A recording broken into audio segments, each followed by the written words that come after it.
Doctor Dinesh Sharma ji. धन्यवाद अध्यक्ष महोदय।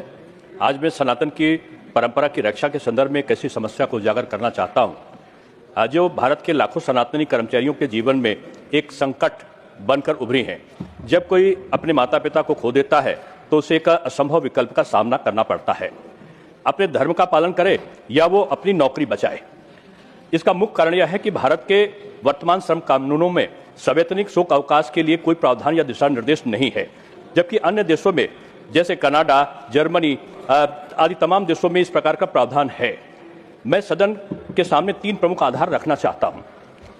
पहला, हमारे शास्त्रों में माता पिता की सेवा और उनकी मृत्यु के बाद के कर्तव्यों को पितृ ऋण से मुक्ति का एकमात्र मार्ग बताया गया है।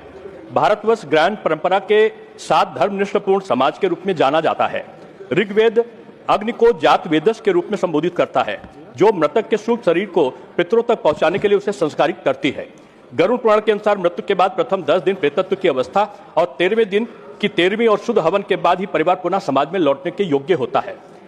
गरुड़ अर्थवेद के 18वें कांड में मृत्यु के बाद के अनुष्ठानों का विस्तृत विवरण दिया है, जिससे स्पष्ट है कि पुत्र को माता पिता का अंतिम संस्कार करना अनिवार्य है।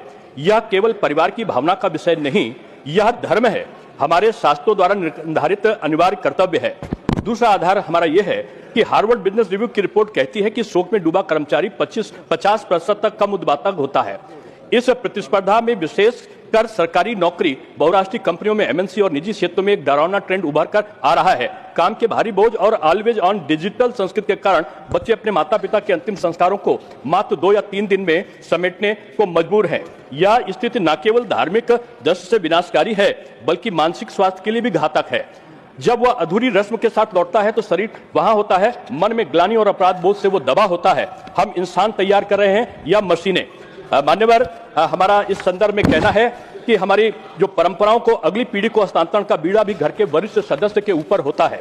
जो आचरण वह करेंगे वही भी अगली पीढ़ी सीखेगी। तीसरा आधार हमारा यह है कि संवैधानिक अधिकार हमारा है कि अभी हाल में मद्रास उच्च न्यायालय ने कहा कि माता पिता का अंतिम संस्कार संविधान के अनुच्छेद 25 के तहत एक मौलिक अधिकार है और इसके तहत उन्होंने छुट्टी का प्रावधान किया है। वेतन समिति ने भी, जो 5वीं संसदीय समिति थी, उसने भी शोक अवकाश की सिफारिश की है। मैं भारत सरकार के जो एमएनसी निजी क्षेत्र में अंतिम संस्कार करने वाले कर्मचारी को